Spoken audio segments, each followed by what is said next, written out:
Good morning everyone! Kumusta po kayo? Andito na po tayo ngayon, kagagaling lang po natin sa food distribution dito po sa kabilang community at ito po ang ating natanggap na naman po sa araw na ito. Punong-puno po ng biyaya ang araw ng Sabado kasi po grabe po talaga, siksik, liglig at umaapaw po ang mga biyaya. Tingnan nyo naman po ito.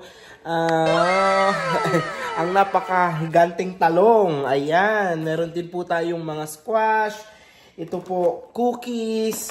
Meron po tayong mga organic na salad. Meron po tayong mga mais. Ayan po, o apat na fresh po na corn.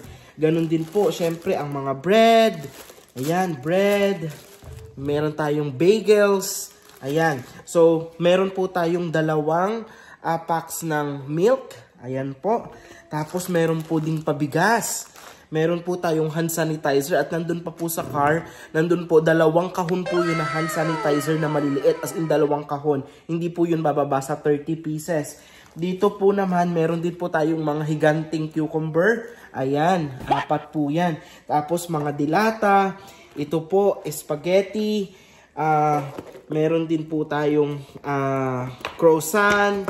Ganon din po, mga fresh po na tomatoes. Ayan, ito po ang watermelon. Ito po, akala ko po kanina, ang tingin ko, apples. Pero hindi po pala to apples. Nakalagay po ay peaches. So, nakikita ko lang ang peach sa garapon o sa lata na kulay, di ba usually yellow or yellow-orange. Pero mukha po pala siyang apple kapag may balat.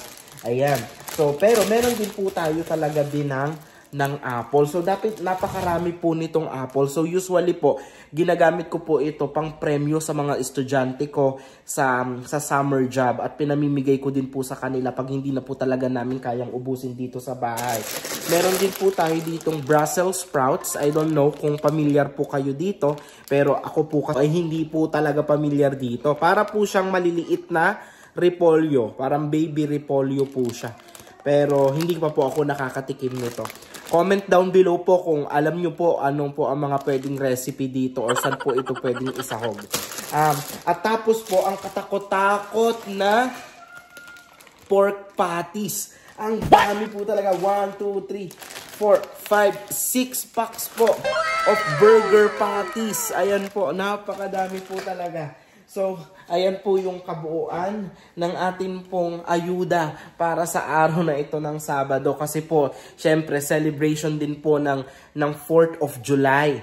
At ngayon po is naipon po na wala po, dahil holiday, wala po silang mga food distribution. Kaya po naipon ngayong Sabado. At sinasabi ko nga po sa inyo, dito po sa Palm Beach, Florida, sobrang sagana po talaga sa ayuda. 2 to 3 times a week po ang mga ganito. So, pero po, ang pinupuntahan lang po namin ay Sabado kasi po medyo nagkakaproblema din po kami na sa space sa amin pong fridge. Wala na po talaga kaming malagyan at halos naman po hindi naman po din namin maibahagi na sa iba ng mga Filipino teachers kasi po halos lahat po sila ay pumupunta na rin po sa mga food distribution.